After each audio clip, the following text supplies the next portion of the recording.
third season of Your Mental Health Matters. We are so excited to be here for our third season. We've had a lot of changes, but we've also had some really great things that have stayed the same. We have a special guest today, and I will dig right into that very shortly. We have the author of The Regulated Classroom by Emily Reed Daniels. We feel so honored to have her here. First of all, let's start with some quick introductions, then we'll dig into some material. My name is Melanie Fraser. I'm the Supervisor of Mental Health for Fort McMurray Public School Division. And I'm Jomi Stride. I'm the counselor at Franks Brigham High School.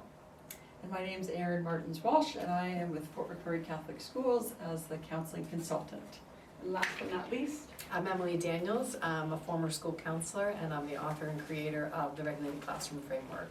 welcome, Emily. So we're going to have a you. conversation. We are so excited to be here. So we're going to geek out for probably about 30 minutes about what this regulated classroom stuff is and how it was brought to us here in Fort McMurray. So again, welcome, Emily. We are so excited to have you here. Thank you. And part of that is because of the work you're doing is so groundbreaking with regards to educators, even parents, to everyone with regards to education. Can you tell us a little bit more about what started you on this path? Yeah, so thank you. Thank you so. It's been a great honor actually to work with Fort McMurray. This has been an ongoing relationship for about 1.5 years now. It's been wonderful. It's been so great, and what got me started on writing a framework like this is that I was a former school counselor working in a high school, working to support students who experienced a lot of stress and trauma. And at that time, I stumbled upon the work of a gentleman by the name of Bessel Vernikolk, who wrote Body Keeps the Score. And it was a huge light bulb moment for me, where I began to understand that, you know, our bodies play a really significant role in our development, our experiences, and our behavior. And so I tried to bring that at the time into my school with some trauma-informed care practices, and it was resisted. And this was about 7 years ago now.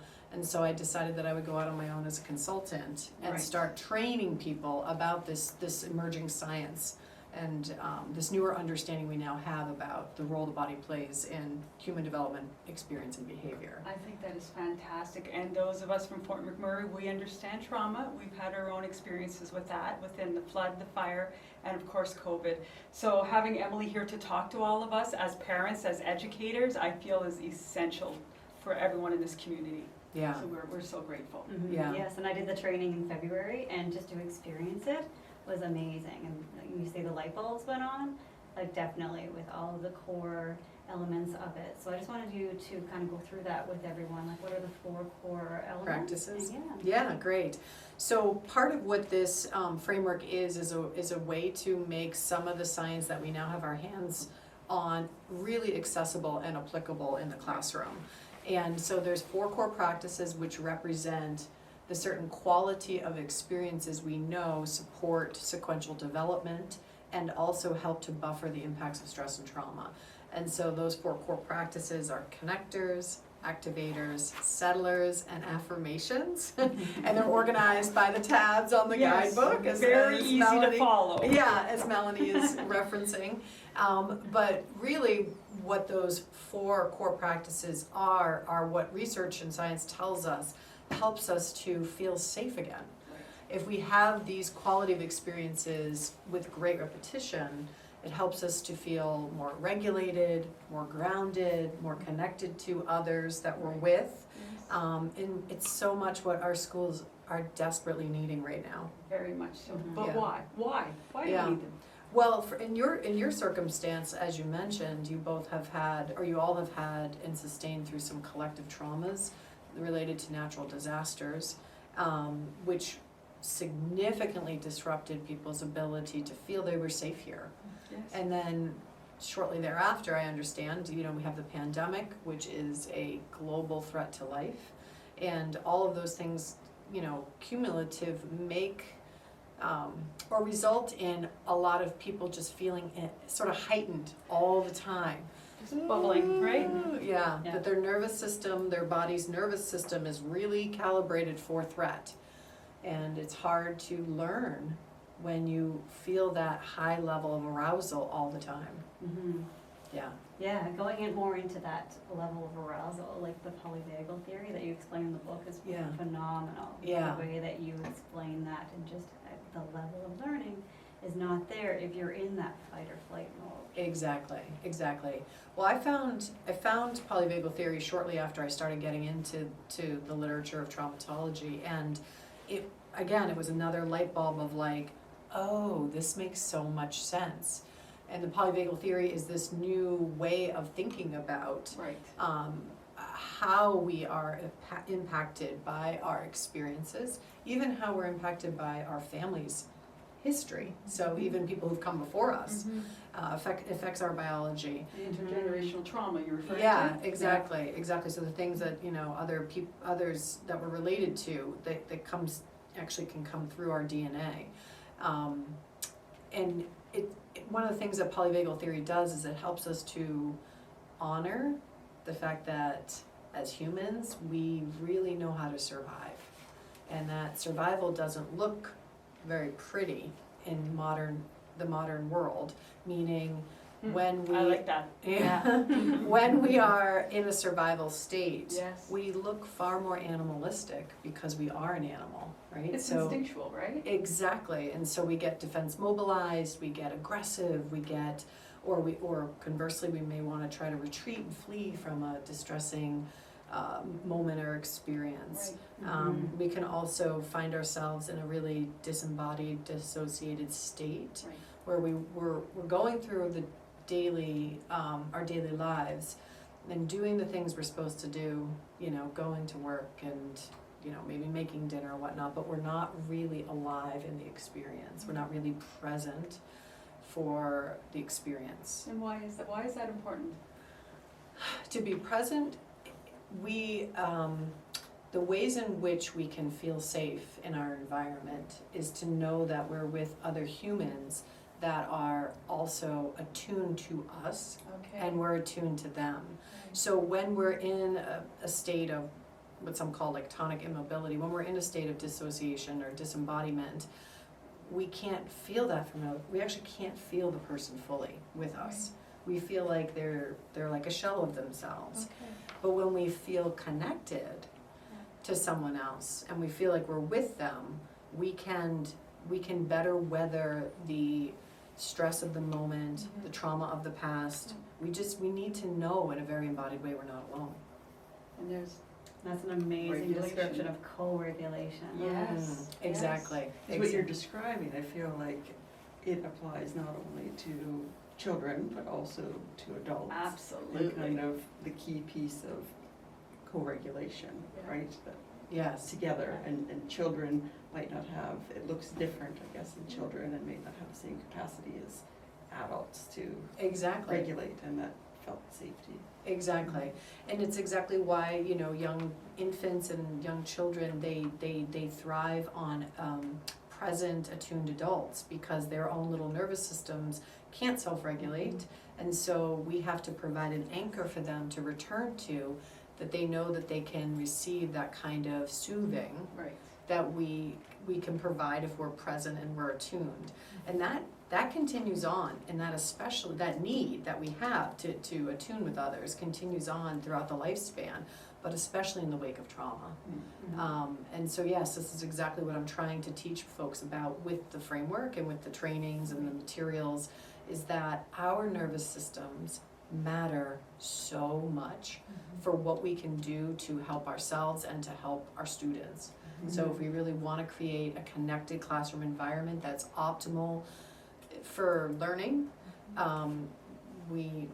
it's best if we can experience some regulation through practices of co-regulation. And there has to be an awareness there, right? That's Yes, the piece of yes. this. And for the audience who are not educators, as parents, we all have been in a position, if you're a parent, where you're more heightened and your child picks up on that energy, they feel that you're feeling. And what Emily's saying is just as applicable for parents. So please keep tuning into what we're talking about here, because this could really help our parents as well as our educators. Yeah, So I was Absolutely. thinking the parents and teachers, like this one's all focused on teachers. Yes. You should come out with a book called Unregulated Family. Oh, that would be Well, there are beautiful. other, there are other people who do that kind of work, like people like Robin Goebel Right. and Dr. Mona Delahook and people who are specifically speaking to parents, but their principles apply across settings, across circumstances, because we better understand now with science about Yes.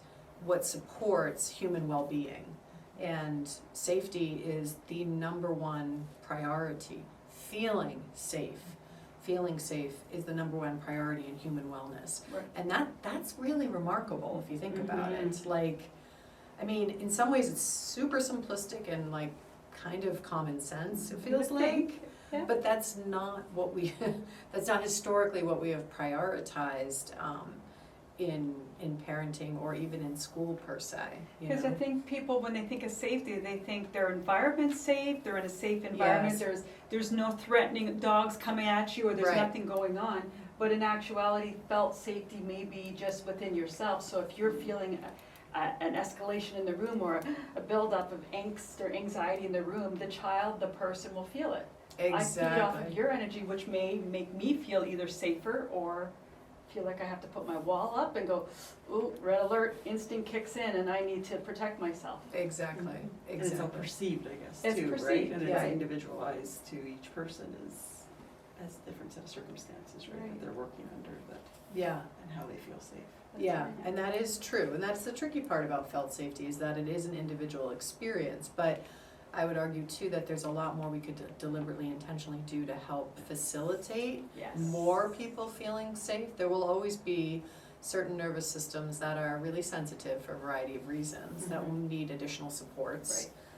Folks like you all, and, you know, to help support their well-being, but, there's, you know, in the absence of something like this, there's probably not enough happening right now intentionally and deliberately in the classroom Right, to optimize that felt safety. so let's dig into that piece, because I know the educators really want to know, why is this work, why? I'm just gonna Yeah. say why, and let you go where you want to go with it, because you have so much you could say. Well, I think it has to do with, to be honest with you, I think it has to do with joy.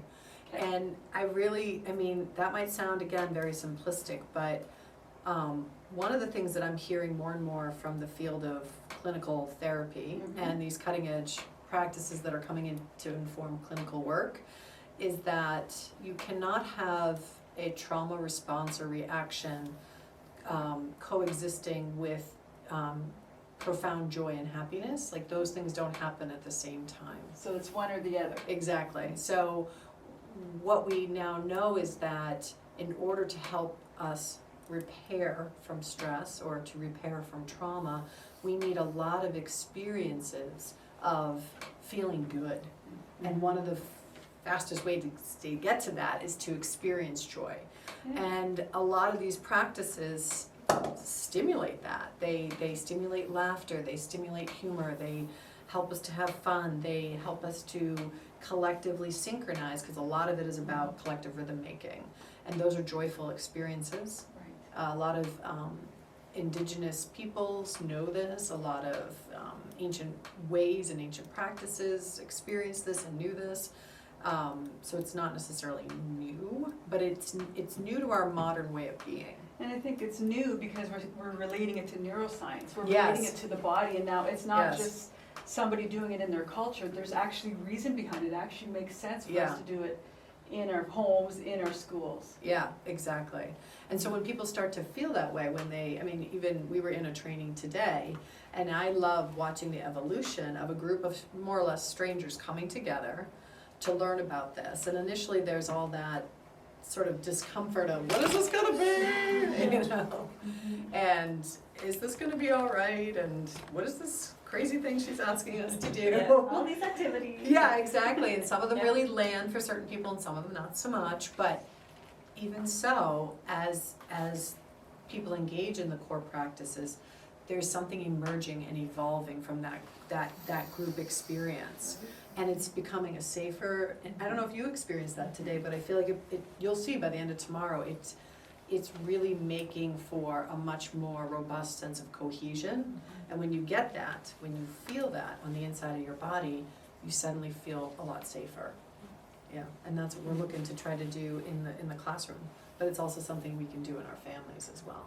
And intentionally doing it, I guess, which is Yes, interesting that you don't always think of it in that sense, but there's ways of going about doing that. right, and I Yeah. think it's because up to this point, when it's come to behaviors in the classroom, we've thought about it in very sort of routine ways in the sense that it's classroom management, Right. and it's about rules, and it's about getting people to comply, getting the children to comply and the teens to comply. In this newer sort of perspective, it's more about how do you cultivate conditions in the classroom that inspire people to be cooperative, that inspires engagement and a curiosity, because that's what we want from our learners in the classroom. We want them to be in school and want to learn, Yeah. right? And So have isn't fun it so at the much? same time. Yes, exactly. And so why not do that through practices that cultivate joy and Right. sharing and connecting and And regulating? Primes them for learning, because Yes. you can't be, I call it the thinking brain and the emotional brain. Yes. And previous podcasts, you will hear, I have brought up regulated classroom many times on this podcast.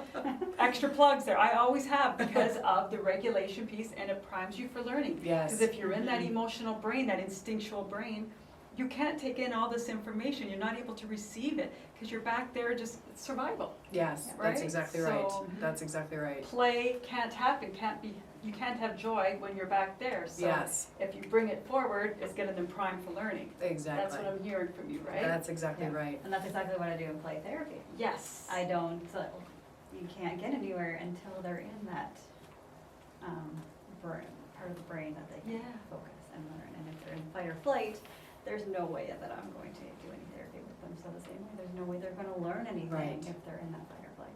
Yes, exactly. And another piece that I was telling them today, I'm working on another revision of the guidebook to try to integrate, I'm always trying to integrate more practices and more explanation from a scientific standpoint. But one of the Wonderful. things that I'm focused on right now, and you'll appreciate this, Joni, is the intersection of polyvagal with sensory integration. And so realizing and recognizing that, again, for the most part, we haven't thought about our classroom and school environments from a sensory Right. perspective.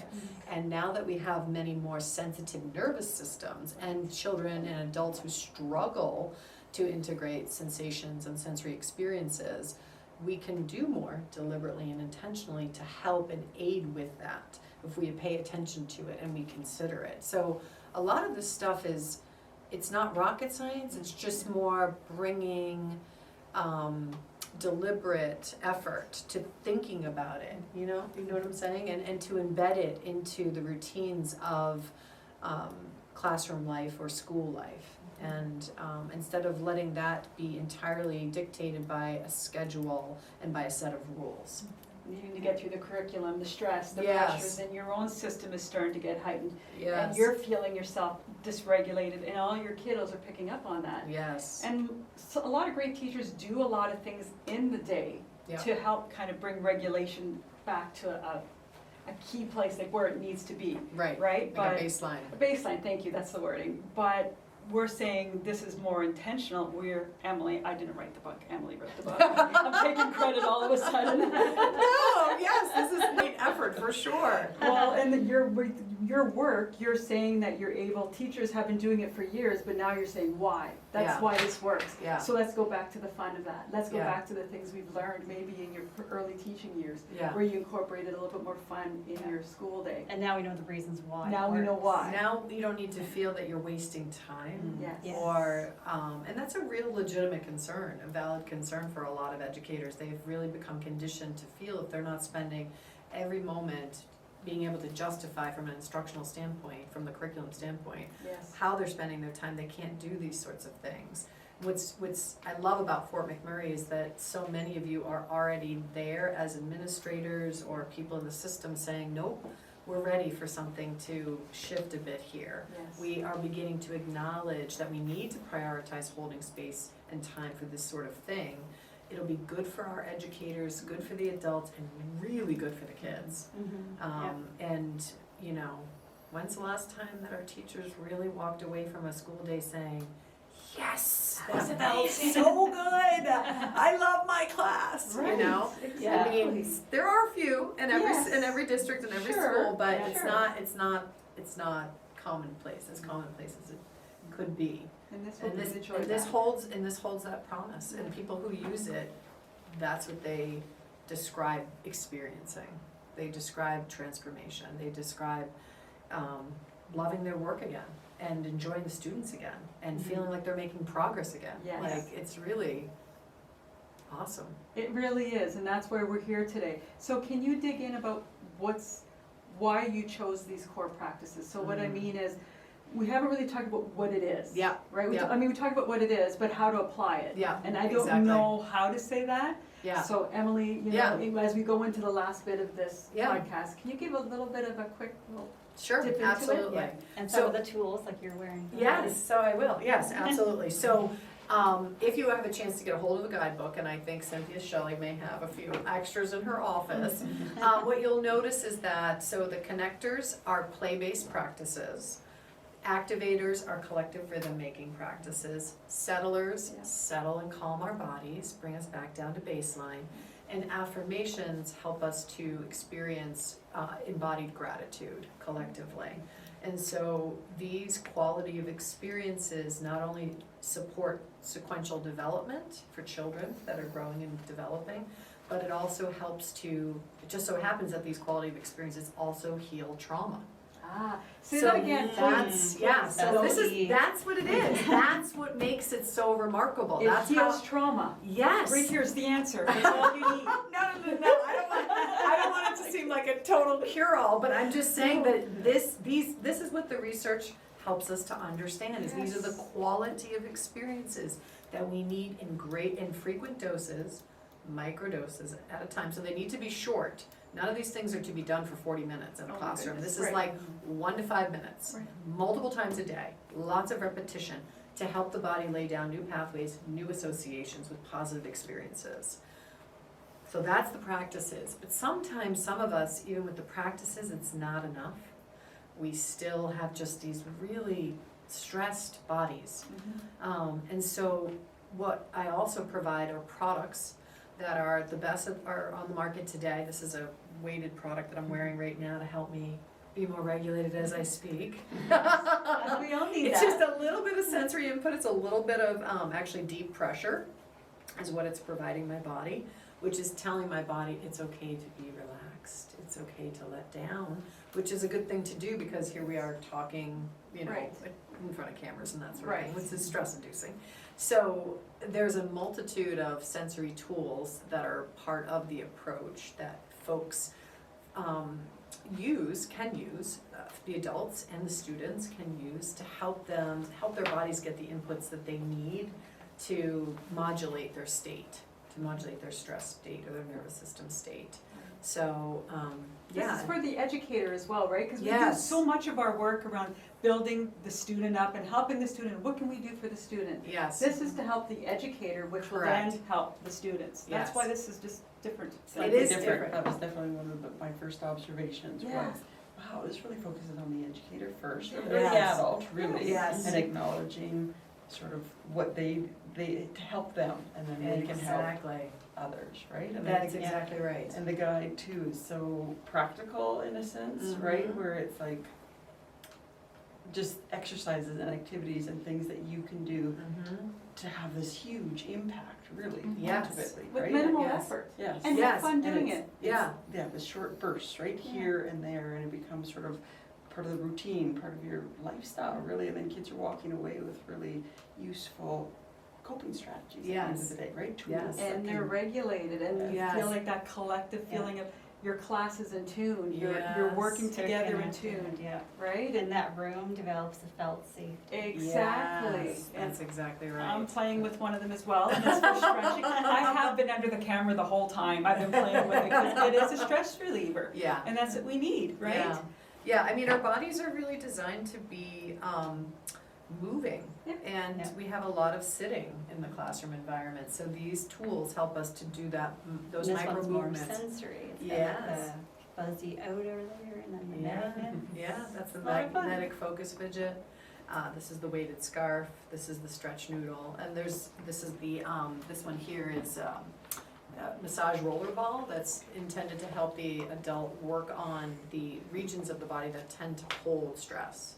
So, and there's, in this particular kit that the folks who are training today and tomorrow is entirely for the educator. There's about 13 different tools in that kit for them to bring back to the classroom and use. So wonderful. Yeah, to Love help it. them. Love it. Yeah, yeah. Amazing. Wonderful. So as we wrap up, because I know we're coming to the end of our podcast, some of the big things that you want our audience to know about this material, about how it has impacted the work you've done. What are people coming back and saying to you? Because I remember something you said about, there have been, sorry, I asked you a question, then I started talking. That's I okay, apologize. that's totally fine. I went on a little You're bit of a good. rant. No, you're Um, great. You mentioned in one of your podcasts, and I'm going to get the numbers wrong, It's but okay. you mentioned that sometimes when you don't have the classroom regulated, you're spending so much extra time doing that, that if you just spent a couple of micro little Mhm, doses of mhm. doing this, Mhm. you would get so much more efficiency out of your classroom. Like you Yes. would be getting the maximum learning, Yeah. and you're actually putting more fun and more regulation in. Yeah, absolutely. And I think that that's, you know, one of the initial hesitations for some people. It's very real, which is, oh, we can't take on one more thing. thing. Yeah. One more thing, because the one more thing is a thing. And Yes, it's become definitely. associated with a stress response because it's one more thing. Absolutely. But I do think, and I hear this and we see this in the survey data that we collect, that when people choose to do this thing, it makes for less of other kinds of efforts that they're engaged with that are oftentimes more reactive. So, you know, you're trying to write a behavior plan for half the class that's individualized, that's gonna incentivize the better behavior and the this and the that. That stuff takes a lot of time, it's a lot of monitoring, and then I'm sure you've all had that experience where a kid's done great and great and great, and you've been giving them candies and tickets or check marks or whatnot, and the end of the day comes and they fall apart and they're a disaster. And you're like, oh my gosh, I don't wanna give you the big reward because Right. now you're a disaster. And there's none of that in this. There's none of that. And you even understand that sort of thing from a different lens too, when you start engaging with this. So I feel like it's one thing for you. Right. It's the one thing for you. It's not one more thing, it's the one thing for you. That's going to make a difference. Makes a difference and also has a huge benefit for the kids. Yes. And I hear that over and over, and I see it over and over as I train people. Like, it's not any different with any group that I work with. They all come in with their same level of apprehension, and most of them leave BFFs at the end I of can say 2 that. days of training. And I I'm agree. like, that is because you just experienced all these quality of The core cohesion, practices. yes. Yeah, you've experienced the quality of these experiences together, and you feel it. You feel that I felt can attest safety. to that because I do have a friend from that training Yeah. that I met and connected with. So you Yeah. became fast friends because of this, Yeah. because you were able to connect quicker, Mhm. you were Yeah. able to be in tune. Yeah. Yeah, yeah. Just And there was fabulous. that sense of cohesion that you all had at the end of that training Yeah. too. And imagine if that was in the classroom, day in and day out. I was just gonna say, so these practices are not rocket science, like They're you say. not. They're And doing they're it. fun and they're engaging, Yeah. and you just like build it up and make it your own. Yes. Mhm. And create it's that not, nothing about it cohesion. is mandatory. I always encourage Yeah. people, what landed for you? Yeah, What pick what works ones, for you. which ones work for you? Start there. Yeah. And when you do more and more, then you may be willing to kind of stretch out a little bit and try other things that maybe didn't feel as comfortable at first, but you will find something in this that really speaks to you and your nervous system, and that's your starting point.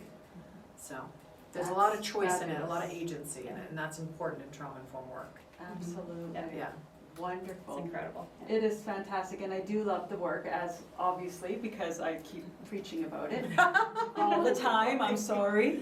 And I'm gonna continue, because I think once teachers do adopt this practice, it's going to spread. And it's going to, eventually, each teacher's going to start talking and say, you know what, it actually does work. Yeah, It's actually, this Yeah. is one thing that actually does work. Yeah. Because this isn't a behavior modification plan. No. This isn't a thing that is, you have to do over top, that you have to learn. Teachers kind of look at things sequentially. Yeah, Parents try to look at things in a way, order, try to do Yes. things a certain way. yes, But just putting these practices in could really bring the cohesion in the room, which again primes them for learning, or primes them for connection in the home, primes them for regulation in the home. yes, This works for either. yeah, exactly. Okay. So now, as we're wrapping up our podcast, the third season, let's have some closing remarks, because I think that's the biggest piece of this. What are our takeaways? So, Joni, what do you think? What is your takeaway from this? It's just that it's an incredible program. There's so many different activities that you can implement from it. So like, just try it and have fun, and I don't think I'll go back to the reward system. It's just not it. This is a connection program, and Yeah. like building that laughter Love and that. joy. Let's move forward with it. Absolutely. Yeah. Erin? Yeah, and I look forward to seeing how this unfolds in our schools, and the positive effect that it really will have on our children and their families, right? Yeah, And ultimately, I think being able to, emotionally regulate yourself is probably one of the biggest skills that we need in our life, right? So that is, takes us in not only through childhood, but into adulthood, and Absolutely. it will serve you well. So I think you're gonna take that away from. yeah, That's amazing. And I Yeah. mean, as we know, I'm a fan. So I've done your training 3 times, and I do it a 4th and a 5th, because I Right. learn something new every time. I can't wait for the teachers to take a hold of this and make it part of their best practices in their classroom, and it's just gonna light up. I Yeah. feel it. yeah. And keep us in tune with everything going on and all latest developments, because we love every minute of this. I love So it. fantastic. Yeah, So look thank you, forward to Emily. updates. Thank Yes, you, and thank you for McMurray for your commitment to this, and you're continuing to push that, you're continuing to push that hill up the, that ball up the hill, Absolutely, thank you. And it's for our Fort McMurray residents, but it's for anyone as well. Because we're doing this podcast, Joni, why? Because your mental health matters. Your mental health matters. Your Thank mental you. health matters, for sure.